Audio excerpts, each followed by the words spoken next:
In this video, I will show you how to change your GoDaddy password. To do this, just open up GoDaddy.com and sign into your account.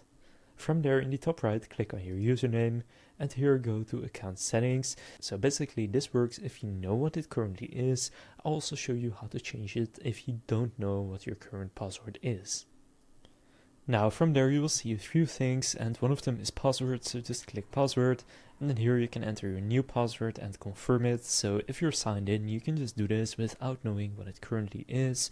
But if you're not currently signed in, and you go to the sign in page and click sign in, then you will see something like this. If you don't know what it currently is, just click on need to find your password, and then here enter your username or customer hashtag.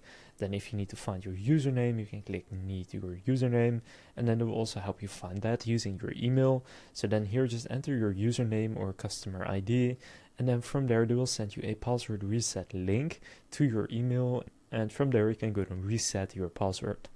So now you know how to change your GoDaddy password. If this video was helpful, please consider leaving a like and subscribing to my channel. With that being said, I will see you in the next video.